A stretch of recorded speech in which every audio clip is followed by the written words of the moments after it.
There we go. Alright, it's been a minute, but we are back with Sports Den Season 2. Parents' Weekend has passed us, fall break has passed us. We are in the prime of sports season, where one of the few times of the year where all the sports converge. Awesome. We got postseason, season starting, season's right in the thick of it. It's a good time. I'm Andrew Jameson. He's Chris Bocari. We've got a World Series matchup set, and let's figure out how we got there. We do. Let's just start from the beginning. Tigers took out the Astros. That was awesome. That was awesome. Tarek Skubal, dog. Yeah.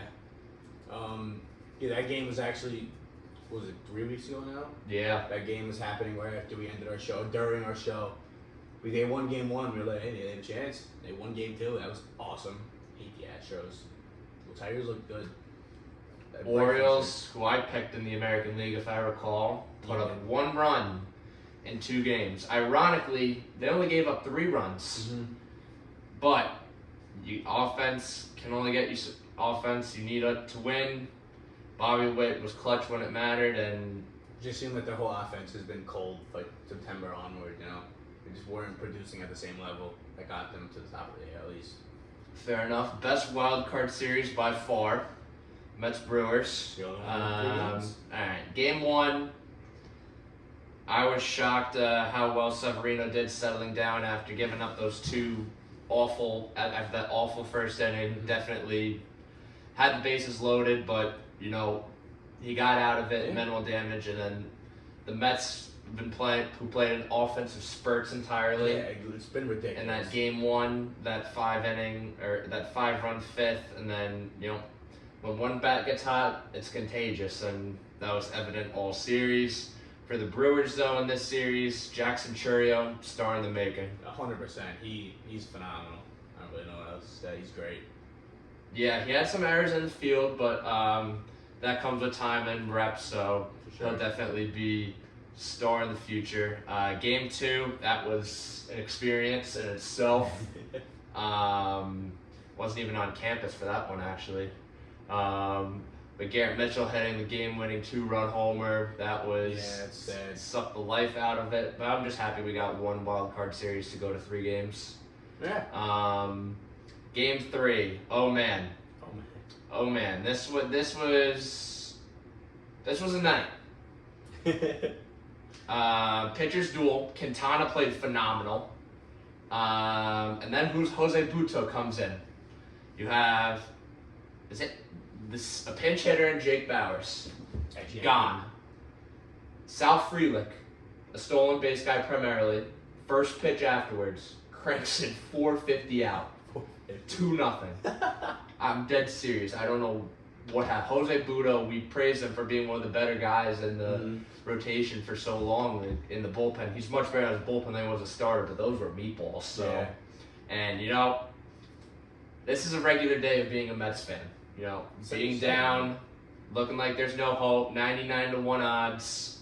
And then Lindor starts with a walk. And then Pete Alonso, with all the eyes on him, as his last game. Opposite field home, which I did not think was going to go out. No, off the bat, you thought it was... Alonso was the only one who think knew. Yeah, he looked like he knew, but you watched in that game, you watched the trajectory of that ball, you did not think that was going to go out. Yeah, and the Brewers definitely had their top guys going. Freddie Peralta even came in the bullpen. He was lights out. And then, Devin Williams, arguably the best changeup in baseball. Maybe Luke Weaver will be. We'll get that. But Devin Williams, one of the best closers in baseball. Yeah, 100%, top 5 guaranteed. And I guess if he's over and over again with the postseason. He can't deliver in the postseason. It's crazy. Nonetheless, Mets won that series in 3. The final series, Braves-Padres. I think the Braves just ran out of gas. And Kind of, yeah. Fernando Tatis just takes his game to a whole other level in the postseason. Petco Park is certainly an electric place for postseason baseball. Divisional series. We'll start with Tigers-Guardians. I'm just going chronologically. A rout in Game 1, Cleveland. Game 2, Tigers jump on Emmanuel Clase in the 9th, who struggled for a lot of this postseason. We'll get into it a little bit later with the Yankees, but he did. The Tigers, the grit and grind mentality never went away. And Kerry Carpenter with that 3-run homer in the 9th. Cleveland had great pitching, except in the bullpen, which is we've deemed the best in baseball from time to time. Mm-hmm. Kind of let up in Game 2, and then you have Game 3 back in Detroit. It was another pitching duel, 3-0. Not a lot of hits. Hits weren't easy to come by. Game 4, Cleveland bends but does not break. Jose Ramirez, the guy who you want up, delivers. How about David Fry pinch hitting? David Fry, that home run. Get to David Fry. Guy's an animal. Then Game 5. It just seemed like every Lane time, Thomas. Yeah, it was just like every time the Tigers had something, the Guardians had something else, and then Lane Thomas. Lane Thomas, who I thought was the most underrated move at the trade deadline, played awful down the stretch for Cleveland, and then seemingly hits when it matters most versus the Tigers in the postseason. That grand slam, certainly off Skubal, something I was shocked by. Skubal, 5 runs on his name, certainly not something we're used to seeing.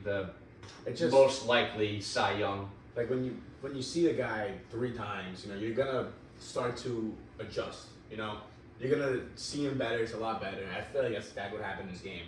They saw him so many times. They're able to just get to him a little bit. All right, let's go to the Yankees now and wrap up the AL. Aside from the awful TBS coverage, my God, and Bob Costas, he has to retire so bad. All right, what did you take away from this series? My biggest takeaways were just, I think you said it for the Tigers, the grit and the grind. That's exactly what I felt from the Yankees. It was like every time it felt like something was going to go wrong, it didn't. The pitchers stayed consistent as possible. Like, Game 1, Garrett Cole allowed 3 runs, but it didn't matter because it felt like we had an answer for everything. And that's how it kind of felt all series. We would always get out to, like, decent starts or at least give up a run. We would come back. It's just like, besides from Aaron Judge, it feels like our entire lineup kind of came alive. I'll touch on that more later. No, I want to go on that. I've crapped on Gleyber Torres a lot. So have I, brother. You're not the only one. And who are you calling here? Aaron Judge? It was my mom. She was calling. All right, That's her after. No, you're good. But Gleyber Torres was the unsung hero in that series. Setting up Soto and Judge. I mean, he had, I think, at least 2 hits in 3 of the 4 games. Oh, he was phenomenal. He sets the tone, and Soto and Judge, the RBI machines that they are, they got the job done in result. And Game 2, you lost that. Yeah. I don't think you were too worried though. I really wasn't, because if you really look at it, that was the luck game. And the funny thing was when Jazz said about how they got lucky, he was right. If you watched the game, you knew that every hard hit ball was seemingly directly at a fielder. And then the tweet, you see that tweet with the luck metric? Michael Garcia? Yeah. No. There was like a tweet that actually gave statistical metrics of how lucky they got. It was I think they were. Yeah. It was like Royals had 28%, Yankees had a 70% or something like that. But yeah, after that game, I was not worried. Game 3 and 4, you guys, statement victories, and obviously Giancarlo Stanton has flipped the narrative in the postseason, and he's that guy. And it's not just with the many home runs. 3 of 5 in Game 3, and in Game 4, I think he had the game winning. We obviously know what he did against Cleveland, but 2 of 3 again in Game 4. So the rest of your lineup came alive. We talked about Judge Soto, the tandem they were, and how the rest of the offense needed to step up. They did step up. But you have leadoff Gleyber, who ever since she went to the leadoff spot has been a completely different player, batting over 300. And especially in the playoffs, Verdugo and Volpe have both looked like completely different players. Volpe's play discipline has been amazing. Just ever since the regular season ended, he's batting a little over 300 in the postseason. And same with Verdugo, he's batting a little lower, but he's been having really good at bats. It's like he's seemingly a completely different player. All right, we'll go to Phillies Mets now. I'm not in a bad mood at all. I'm thrilled with the season. I mean, it was. You have to be, man. It was one hell of a ride. Game 1, let's go right into it.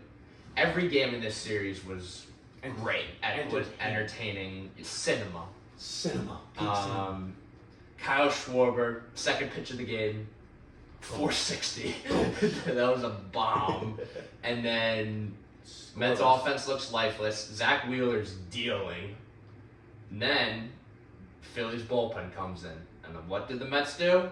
The never die mentality comes alive. Vientos, Nimmo. We got it going, and Philly's bullpen became its kryptonite this series. Yeah. Game 2, could have won that one. That was arguably the game of the year before the Yankees-Guardians Game 3. But, Nick Castellanos did the Nick Castellanos things. Yeah, that game was actually such a ride. I can't be mad at that one. Edwin Diaz blew a save, but that was kind of inevitable. And with how potent Philly's offense is, just you can't really escape it. Games 3 and 4, though, oh boy, what a series! What a time those was. My brother was at those games. Yeah. Just absolute dominant showing. Game 3. I think Alonso got the crowd going early with a homer. And then Winker also had a homer that game. Winker's been, like a clubhouse guy. Like, obviously, Jose Iglesias has done wonders. Feels like Winker just brings, like, an F around, find out mentality. It's just, like, unmatched energy. Every time he comes to the plate. He's a villain, but he's not a villain. He's a villain you love. For Mets fans, he used to be a villain. Now he's loved. He's always had respect for us, according to him. But nonetheless, he was key down the stretch. And then how about that Game 4, that Wednesday night? Down 1-0. Francisco Lindor, all eyes on him. Our captain, grand slam. Lindor is swinging dry. And from what I heard, greatest crowd. Oh my God! You saw the videos I've seen. I thought Citi Field was gonna collapse. It was insane. What a time it is to be a New York sports fan. So the Mets won that series 3-1. Last series was that sweet? Oh no, Dodgers Padres. It went to 5.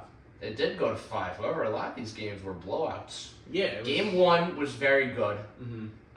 Back and forth affair. Game 2, Padres just smacked the Dodgers around, and then Manny Machado got all the stuff thrown at him.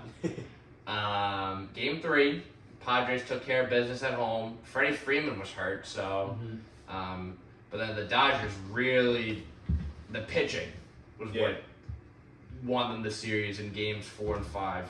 Shut them down. 10-0 over those two games combined. And is it more so the Dodgers finally came to life, or that the Padres just could not find anything?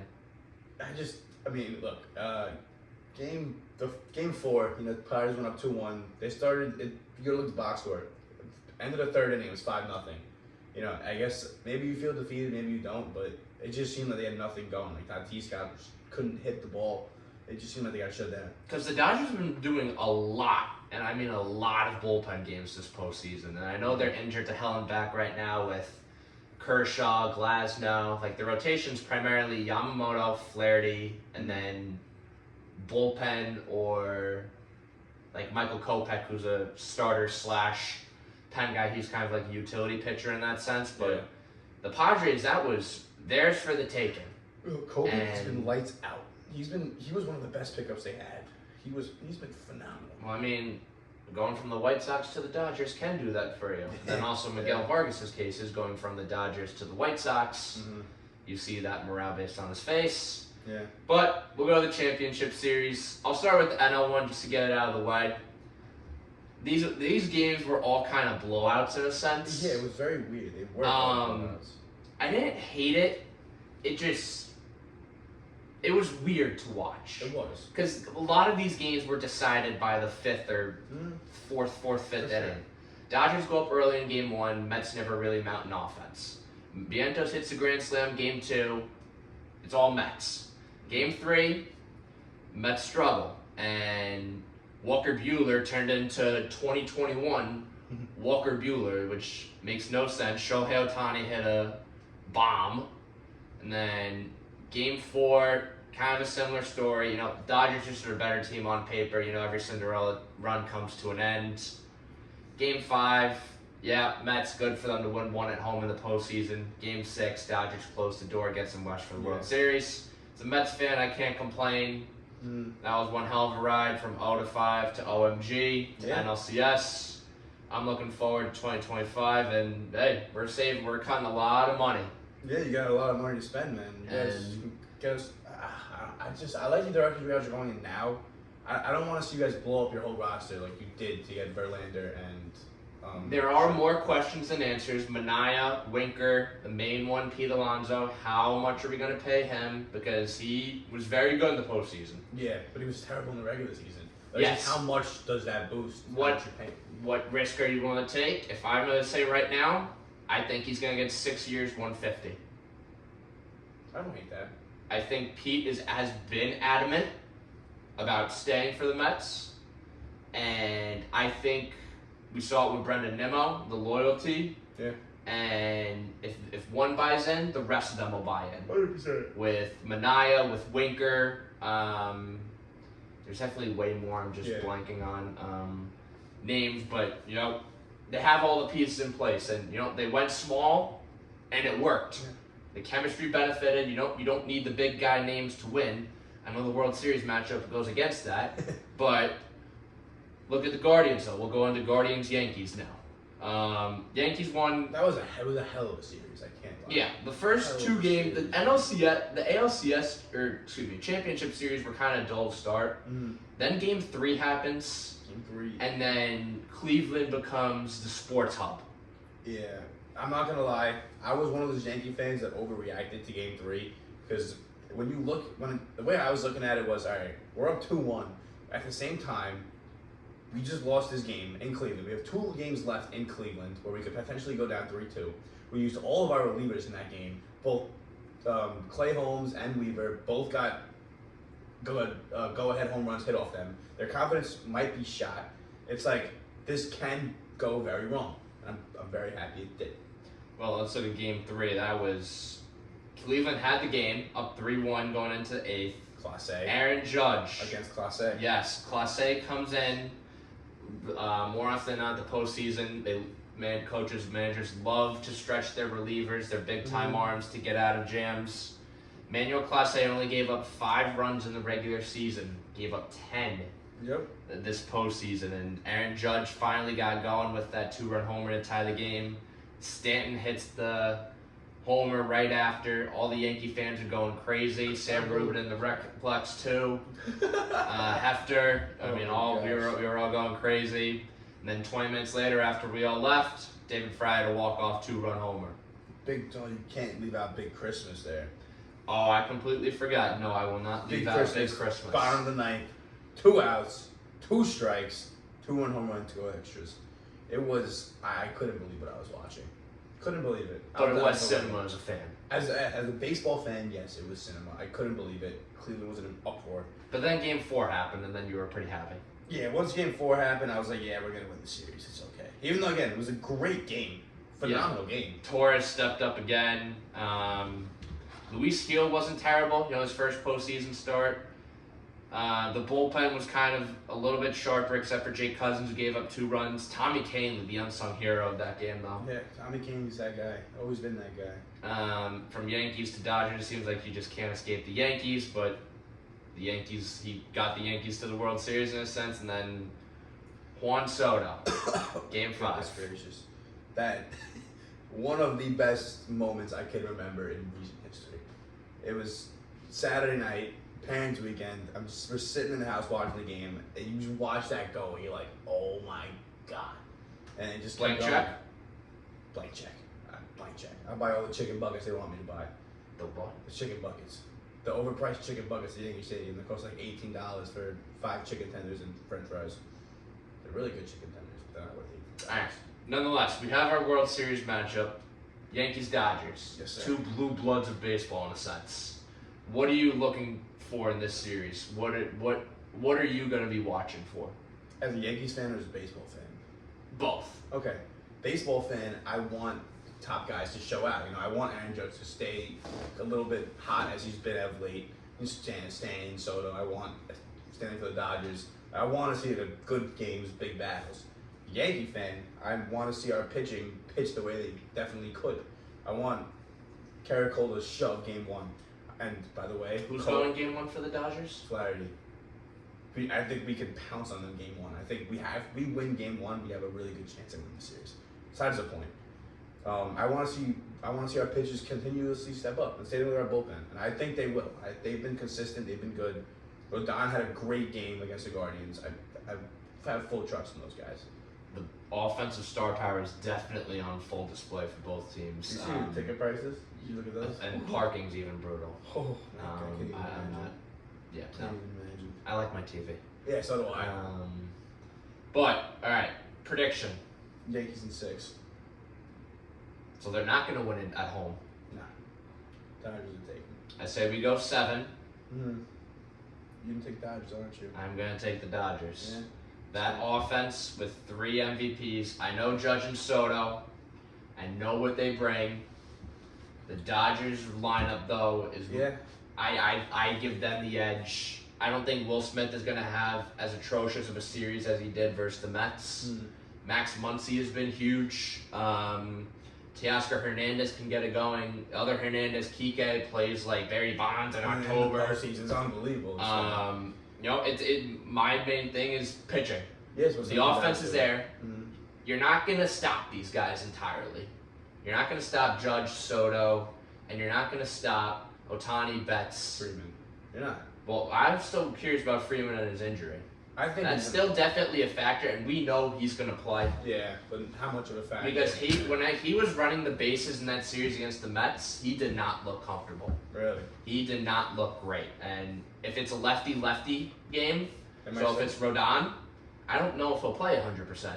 He might because it's a World Series. It depends on where we are in the series, but that's definitely something to watch. But interesting. It's the pitching for me. I think the Yankees have all around better pitching. Who do you think has a better bullpen? It's tough. I think as of late, the Yankees bullpen has been better.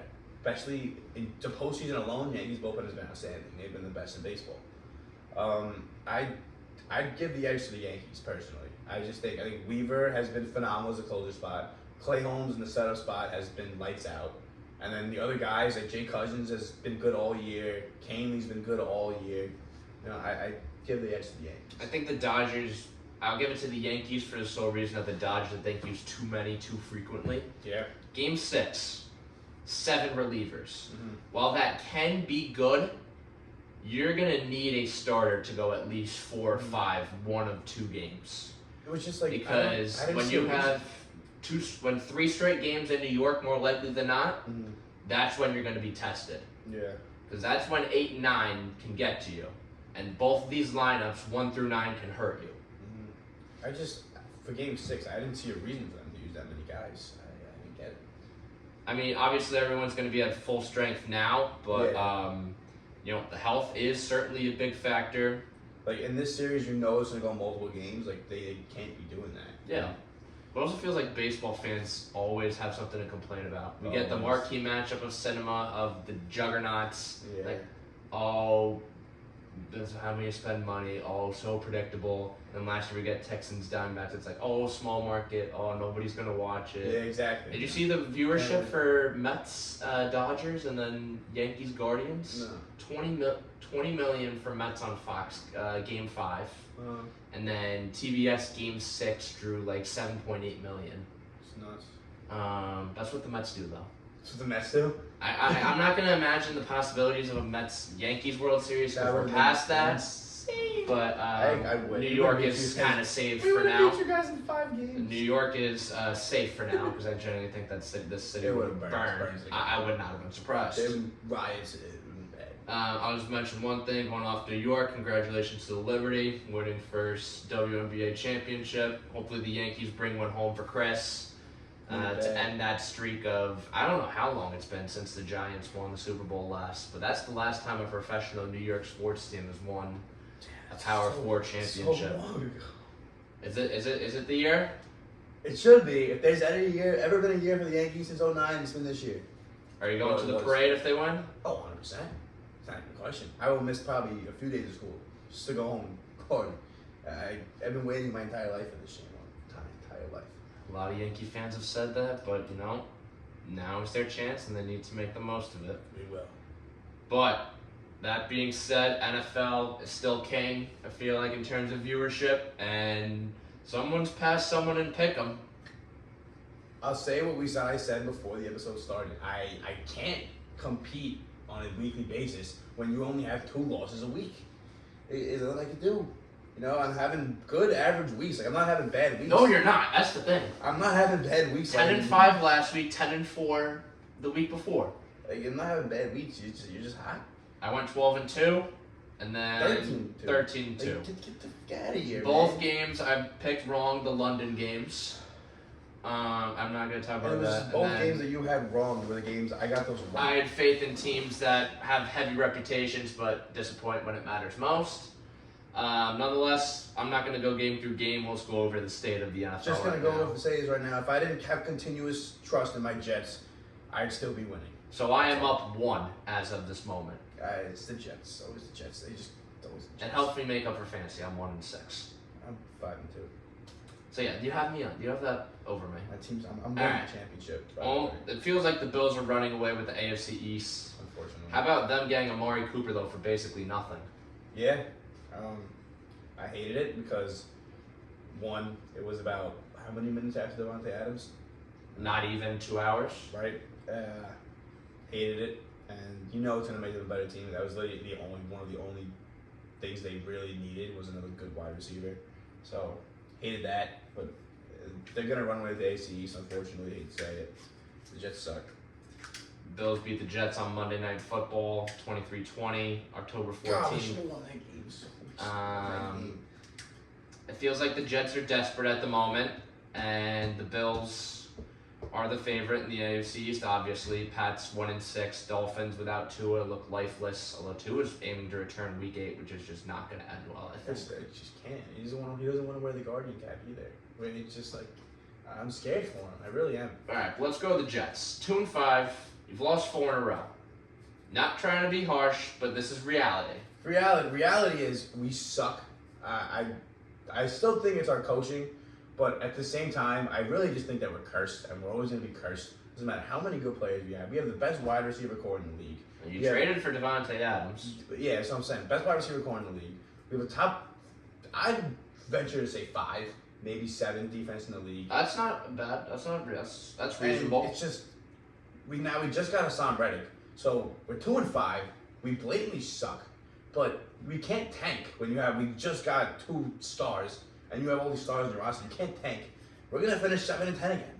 It's the same thing every year. Doesn't matter how good our roster is, always 7-10. Lost 4 in a row. Hassan Reddick back. You have New England next week. Thank goodness. You say thank goodness, but if you lose that one, if we lose that one, I will you could video me throwing my Aaron Rodgers jersey in the garbage. We already broke a TV, so I won't bet against that happening. But Jets-Pats, that'll be at 1 o'clock on Sunday. Let's go to the AFC West. Chiefs remain the only undefeated team, even though they should be like 1-5 or 2-4. Patrick Mahomes has not been the best quarterback in the league. He hasn't even been a top 3 quarterback in the league this year, and somehow they always win. And I don't really know how I feel about them getting DeAndre Hopkins. Like, yes, it's good. They got him for nothing. But I don't really feel like he'll make too big of an impact. Strength of schedule has not been the best either. A depleted 49ers team. A Saints team that fell off a cliff. Chargers without Herbert 100%.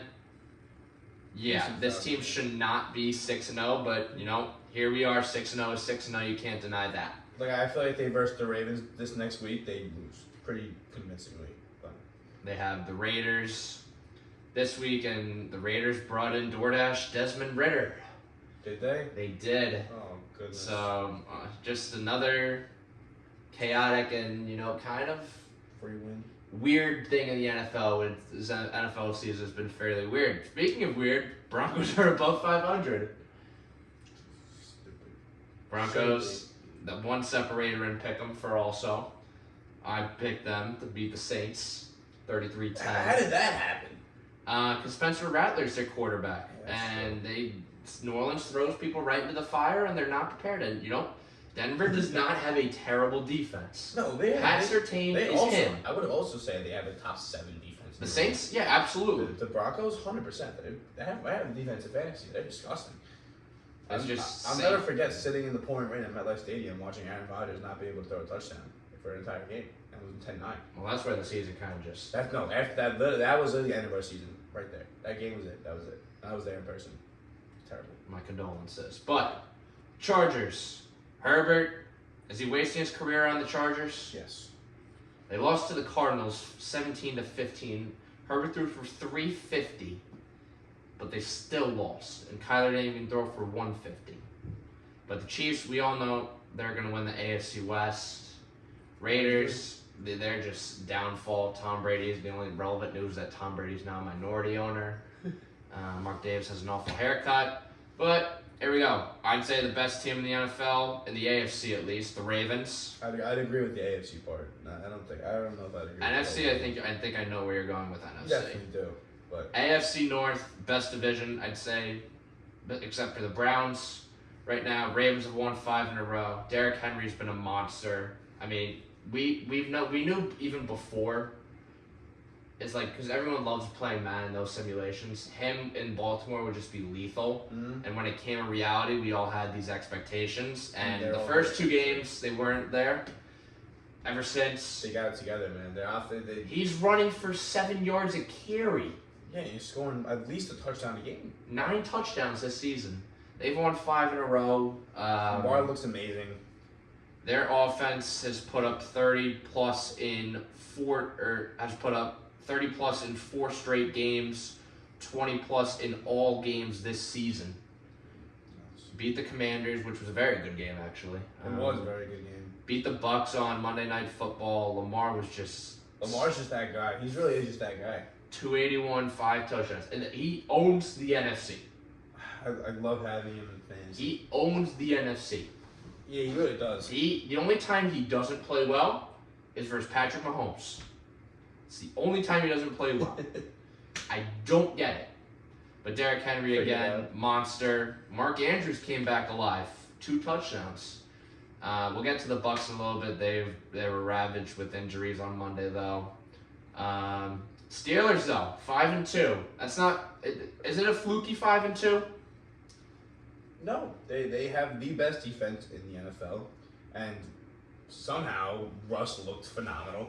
I can't imagine they'd take him out of the QB1 role anytime soon. He looked great, and their wins have been great wins. Their 2 losses to the Cowboys and to the Colts were by 3 points.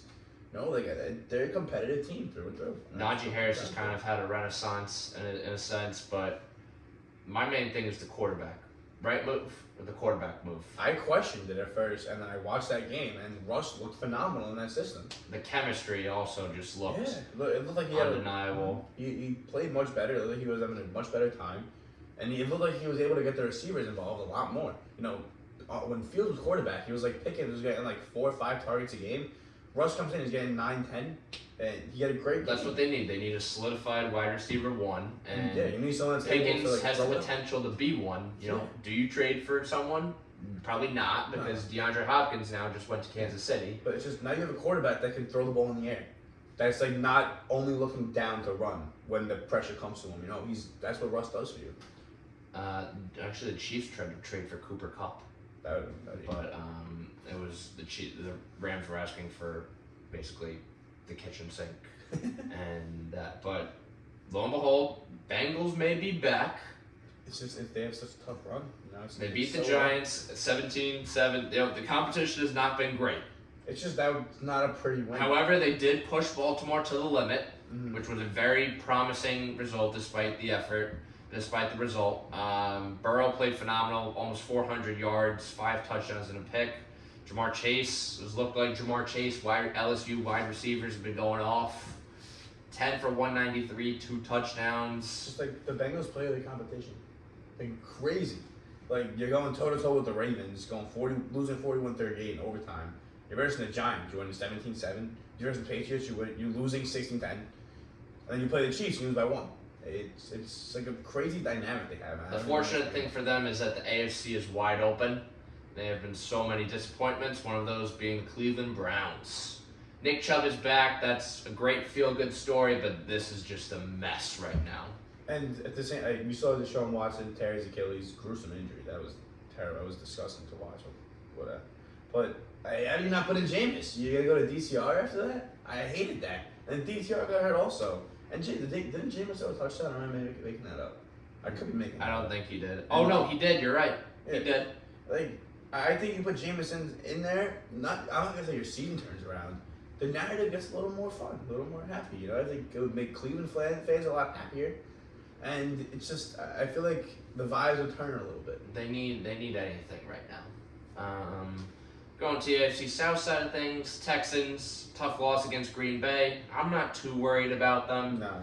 I mean, we've definitely heard less of C.J. Stroud this year. Mm-hmm. He's not played the best. But he's 10 of 21, 86 yards on Sunday. Yeah, it was a Sunday. bad game. But again, like, the Packers are very good this year. I'm not going to sell them short. Go. I'd say they're a top 8 team in the league, somewhere in there, maybe even higher. Maybe you could even put them at 5, and I wouldn't beat them mad.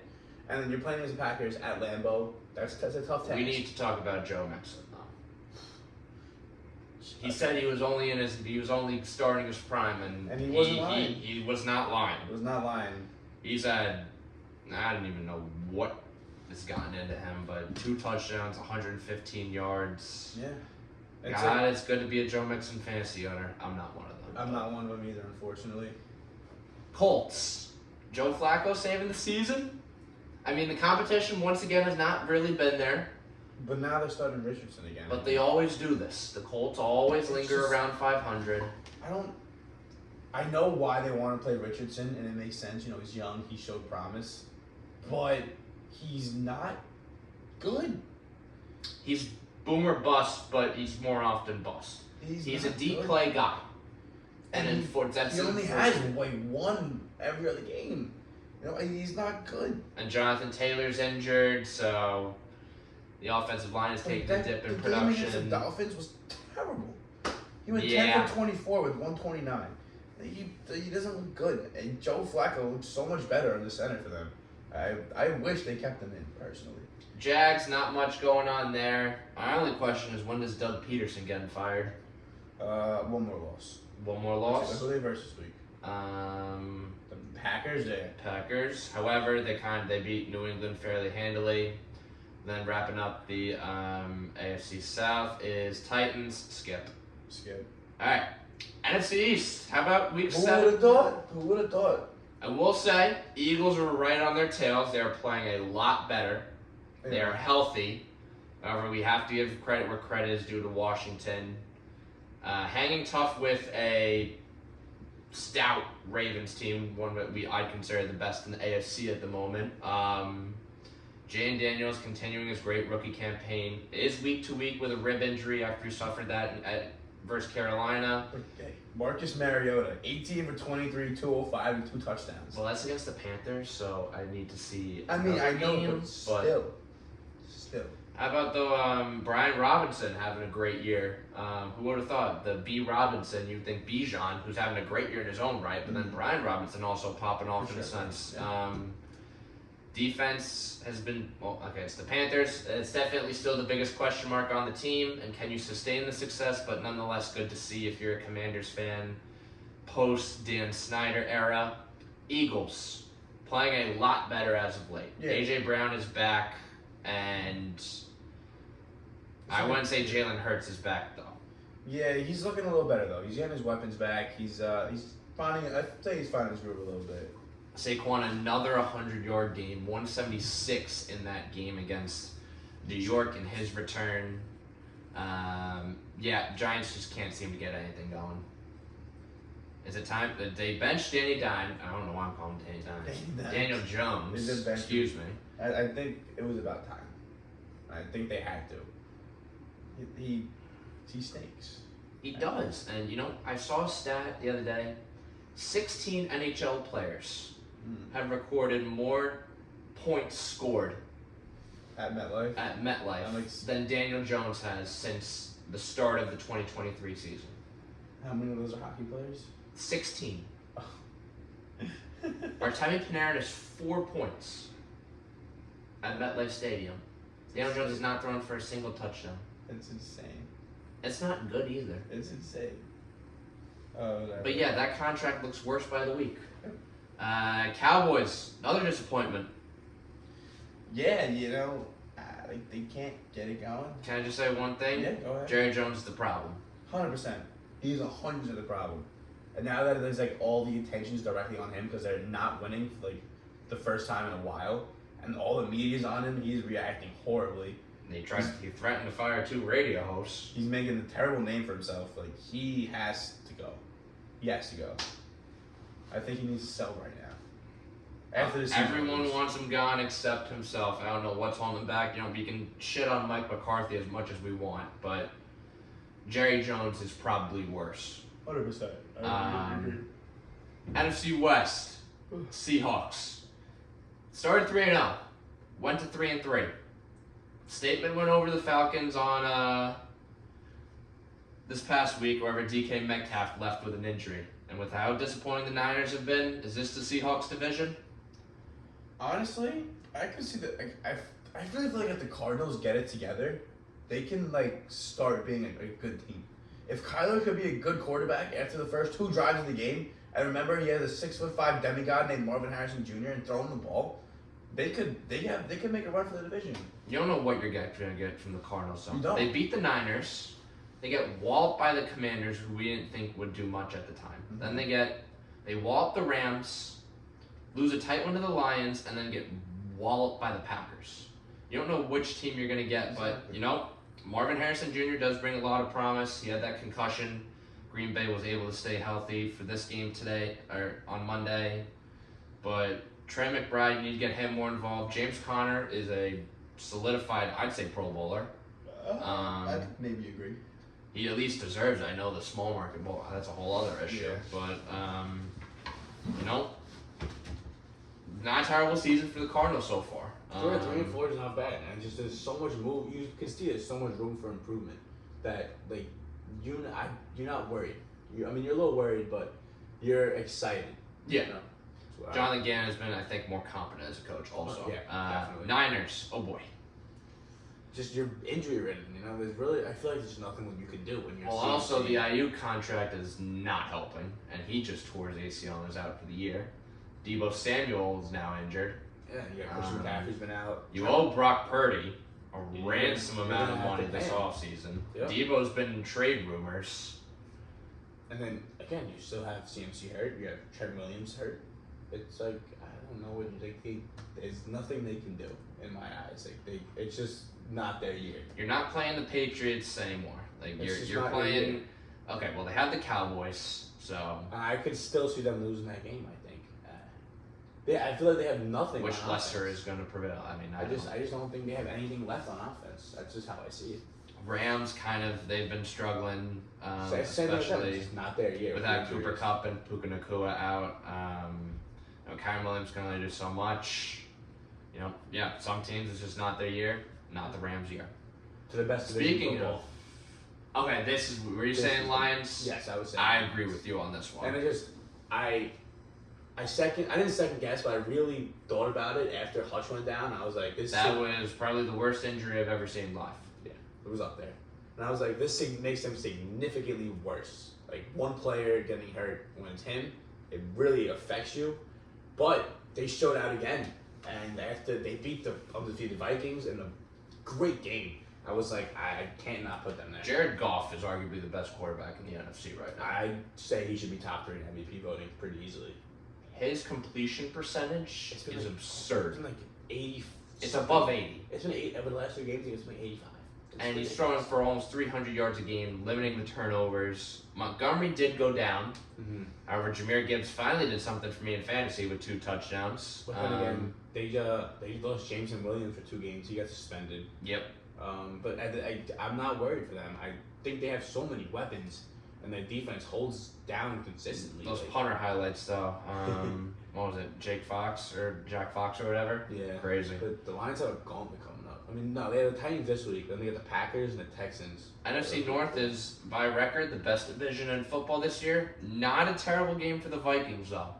I think great game. The Vikings. You can't be pissed with this one. You're only going to be waiting anxiously more for that game in Detroit when that comes around. I'm thinking that was a statement loss. You can't have it be the start of a collapse, though. That's my thing. I don't think it will. And I think this upcoming Rams game tomorrow could be a trap game. No, I don't think so. I believe very firmly in the Vikings. I think their defense is amazing. A lot better than I thought it would be. Brian Flores has done wonders with that defense. And Andrew Van Ginkel, a lot of guys who flew under the radar, were cut, found Minnesota, Brian Flores brought them in, and they've stepped up. Shaquille Griffin, one of them notably. Yeah, and every game they've looked good. And then again, you have the offense that's been better than anyone could imagine. For me, that loss, even though they lost, it was a good loss, and I believe more in them now than I did before that game. They've beaten so many proven teams this year. Exactly. Niners, Texans, Packers, Jets. Just like I could never be fully sold on Sam Darnold. I'm sorry. It's never gonna happen. I can't. It's not gonna happen. I'm sorry. I need to see him win the division, then I'll be sold. Or at least come close. If he can keep us up for an entire season, I'll be sold. Okay. Rest of the NFC North, though. Packers. They've won 3 in a row in their own right. Underrated, I'd say. Nobody really talks about them. Thriller beat the Texans. Packers got a new kicker in Brendan McManus. He won the game for him. I think it's Brendan McManus. Yeah, I know what I'm talking about. And it's McManus, former Bronco. He sealed the game for him. The offense is one of the youngest in the leagues, but arguably one of the most lethal. Yeah. And you got new weapons back. Like, you got Romeo Dobbs came back 2 weeks ago. Christian Watson should be coming back soon, I think. Wicks, though, has got to play. Is a little bit too inconsistent right now, but he's definitely shown flashes. They're going to get it together. They have a more explosive offense than others may think. Explosive offenses, Chicago Bears. 2 straight, they had a bye this week. 2 straight games, Caleb Williams have put up 30-plus points. Remember when he's getting better every week. That's what I said. Like, 4 weeks ago, I was like, he's getting better every week. I think they have, like, a pretty decently high ceiling. And he's been showing. He's been showing out, getting them with, like, all the receivers involved. It's been like a much better vibe over there. Do you think all the teams in the NFC North can make the playoffs? That would be nuts. I don't. At the moment, they all will. At the moment, yeah. I don't think it would stay like that though. Someone's gonna collapse, or it's not. Someone's like, it's not gonna happen. That would be insane. I would love to see it. I don't know when the last time that happened was. I'm not gonna Google it, but that's crazy. Going to the. We'll go to the South. Falcons. The NFC South was kind of one big question mark. I mean, I don't know. Falcons, they're either playing in a thriller or losing in a disappointment. Seahawks game this past weekend was a disappointment. You know? Who was it? It's never happened. Okay. Because they only expanded to the 14-team playoff in 2020. And since then, it's never happened. You're right. It's kind of interesting. All right. Falcons lost to the Seahawks. Mm-hmm. Kirk Cousins either plays like an MVP or doesn't. Yeah. The team rides and dies by your quarterback. I think that's incredibly evident with this Falcons team. Defense was definitely very shaky. Bijan had a good game though. You know, the NFC South though I'd say is the division that's most up for grabs at the moment. I think the Falcons are going to start running away with it. I think, although the Bucs, Baker's great, but Mike Evans, I think he's going to go on the IR. Godwin's out for the year. Godwin's out for the year. I think that's the worst part. And because he's been having one of the best years we've seen in a long time. Mm-hmm. And Mike Evans, his hamstring injury looks pretty severe. I think he's at least going to be out for 2 weeks. We still don't have a complete timeline for Derek Carr and the Panthers. I think the Falcons. Yeah, Saints have fallen off a cliff. I don't know why Kamara extended with them. Spencer Rattler, you throw him right into the fire, he's not going to produce. And not everyone's Brock Purdy who can start in and then flash. The thing is, Niners had a system and the weapons worked for him and around him, and then Purdy's proved himself after that. With the Saints, they were kind of a mess. It was just like Spencer Rattler was never that good to begin with. In college, he was never that good of a quarterback. If there's a coach on the hot seat, the number one should be Dennis Allen. Okay. He should have been fired. At least he should have been fired last year, I think. They went on a run late though. Yeah. How long can you be okay with being mediocre? It's just like it's hard to gauge because when you're quarterback. Would you be happy with 9-8 if you're? It depends on the expectations. Obviously, Jets it's a little different. Yeah. For the would Saints, you be happy with a 9-8 record year in and year out and missing the postseason? Oh, you're talking about like just year after year, like in general. Yeah. Why is the Jets different?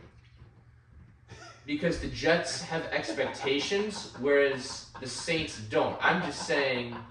I'm just messing with you. No, I know. The Saints, there's no direction. There's never been a direction. I feel like we've been talking about it for 2 years now. They don't have a direction. And Drew Brees almost cried on Thursday. It looked like they did have a direction with Derek Carr. And I guess they just didn't think of having a good backup because they didn't think they would actually have an explosive offense, which they do. But on the Spencer Rattler, it can't explode. Sucks. But Fair enough. sucks for me too. I have Kamara as on my running back one, and he has had 8 points the last 2 weeks. Panthers, skip. Skip. Yeah, Titans, Panthers will skip. That's your recap. We're almost halfway through the NFL season, which is That's ridiculous. so sad. Jets aren't gonna make the playoffs. I'm not gonna And you never know. You never know. 7-10, 8-9 ceiling. It's okay. It's always next year. You got NBA starting back up if you want. Oh, and my you got the Brooklyn Nets playing Yankees. tonight, baby. And you got the Of Yankees. course, I have the Yankees. All right, the let's Brooklyn get Nets. the NBA thing out of the way, Brooklyn please. Nets 7:30 in Atlanta. We're gonna go over our win total of 17.5 for the year. We're gonna win 19 games. Cam Thomas is gonna be on the brink of all-starness. Can I talk about the Knicks? Yes, you can. Love to hear it. What the fuck was Boston on last night? 29 fucking threes. Before the fourth quarter? No. Or like in the. In the game. I know what I'm saying, but like 29 threes. Hey. Jason Tatum is now didn't play in the Olympics basically. Now he's on a revenge tour. Like he's a god. 8 3-pointers, 37 points, 14 of 18. We got outscored by 19 in the first quarter. You've got Jaylen Brown dropping 23, Derek White dropping 24, Luke Cornett 14. What the fuck? However, I have some points from the Knicks I'm worried about. Mikal Bridges changed his jump shot. But I heard he got it together though. No, it looks disgusting. Yeah, but he went 5? He went 0 for 5 in the first, 5 for 7 in the second. I know, but still, that shot's got to change. I gotta watch it. It does not look good. I don't know why. OG Anunoby, 1 of 7. Hmm. What are you doing? I know you're not a main offensive scorer. I'm not asking you to put 20 nights up. I'm asking you to be efficient, though. Mm-hmm. That's not efficient. Deuce McBride, you love him. 22 points was a great piece off the bench. Honestly, made it not depressing. You know, it's only one game, but we're still the little brother. It's just, there's nothing you can do. It's like the law of averages. When the Celtics make 29 threes, basically like 2 minutes into the fourth quarter, there's nothing you can do there. No, I know. It'll never happen. It won't. I mean, they did it last year, but it's not gonna happen every game or close to every game. You know, there's nothing for. I wouldn't be worried if I was you. I'm not worried. I'm just worried that this is going to be the Celtics are going to do this all over again. Nah, I mean they probably will, honestly. Especially with that, they did all that without Chris. With Paul George out and the Nets will beat them. Don't worry. funny. I'm sorry. The Bucks are too old. Sixers can't stay healthy, although Maxi's going to have a fucking phenomenal year. You know it's gonna be you two at the top. That's what it's gonna come down to. Miami, I have more question marks than answers. Jimmy Butler, can he stay healthy? I don't think Indiana's going to have a good year. I think Really? last year was a fluke. You were so high on them last I year. was so high on them last year, but you know, really. things change in the NBA Even every with year. the addition of Pascal, I think they're gonna do worse this year. I don't think they're. I think they will make the playoffs. I think they will be a first round exit. Okay, fair enough. I think you're going to see teams like Cleveland take the next step. I think you're going to see the Heat go on a type Heat culture run with Eric Spoelstra. They always do. Mm. And then it's going to be either the Knicks or the Sixers, maybe Wizards. I don't know. Wizards. What? I think the Wizards finished with a better record than the Nets. Let me get back to you on that. Keep going. Other game, Lakers Timberwolves. Bronny got mentioned in the post-game stats to everyone's dismay, but still nonetheless a phenomenal moment. My first overall pick, Anthony Davis, in fantasy draft, monster. The Nets. 36 points, 16 rebounds. The Nets have the lowest over/under in the league. Yep. 21.5. That's what happens when you lose everybody. Cam Johnson looks depressed. I'd be depressed too if I was Cam Johnson. They should trade him. What happened to Dorian Finney-Smith? And Who's how long do you think Ben Simmons? How many games does Ben Simmons play before he gets out? Before he gets hurt? 4. Okay. And then he'll be out with back spasms. Can we talk about something good, though? Anthony Davis, monster. Monster game. Sick game out of him yesterday. Rui Hachimura, not terrible either. Lakers stayed with their starting five. They didn't make... It's funny. Their most notable acquisition of the offseason was a coach. But Dalton Knecht had a phenomenal preseason. I'm excited to see what he does, man. Yeah. You know, all it takes is one injury, and injuries are a part of the game. They're inevitable. And, you know, if D'Lo plays like that again, 9 points. I hate what he did with his hair. It looks like camel turd. Does it not? Okay, I guess. Look, Google it. Camel turd? Oh. No, not camel turd. D'Angelo Russell's hair. I know what his hair looks like. I know what his hair looks like. I was watching him yesterday. I hate it. I'm a huge D'Angelo Russell fan. I'm I not. hate it. I've always been a huge D'Angelo Timberwolves, it's one game. They didn't play Rob Dillingham. I was really upset about that, actually. Timberwolves arguably had the best draft, and they made the conference finals last year. I don't know why they didn't play Rob Dillingham. Ant had a great game, though, 27 points. Gobert, he's taking a step down defensively, though. Jeesh. He's not going to win Defensive Player of the Year again, I think. Rudy's not. No, there's no way. No way it happens again. But NBA is back in full swing. Nets, we'll see what type of season they have. For the Knicks, go New York, go New York, go. I'm going Friday. The Nets are tanking for Cooper Flag, and the NBA is in a regular draft, so the Nets say Cooper Flag, and that's what's gonna happen. It's the bottom line. I said so. What a time to be a sports fan. But it's all Yankees, right? It's always been all Yankees. It's always been Yankees. But going off Stag Sports, just because we haven't done an update in forever. Basketball season right around the corner. Chris and I will be calling the home opener against Richmond, November 12th. Season starts November 1st at Richmond for the women. Men, I'm sorry, I have no idea.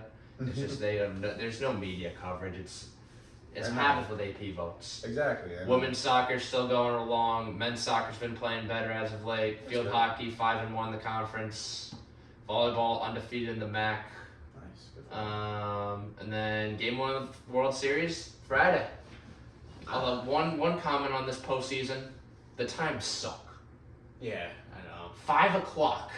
It's For the wild card series, I get, but going from 2:30 to 5:30 is brutal. I loved it for the wild card series because it felt like we had baseball on all day. Yeah. And there was times we had 2 games on at once. It was awesome. But Best now, postseason in recent memory, though. Maybe. It was a lot of good moments, man. Maybe for me because More in the beginning. Maybe for both of us because it was been great outcomes for both of us so far. Yeah. So like we had our fair share of sick moments. I'm not complaining though. I'm not complaining either. We'll be happy as New York sports fans, and hey, the Rangers look good, so. Heck, go Rangers. Go Rangers. That's it for this episode of Sports Den. I forget what episode this is, but it'll be on YouTube somewhere later today on WVO Sports. Make sure to subscribe for more things, all things Fairfield Athletics. We'll be coming out with an L. Scott interview for Fairfield Women's Soccer some point this weekend or early next week. From Andrew Jameson, Chris Bacchieri, go Yankees. Go Yankees! Wow! Go Yankees!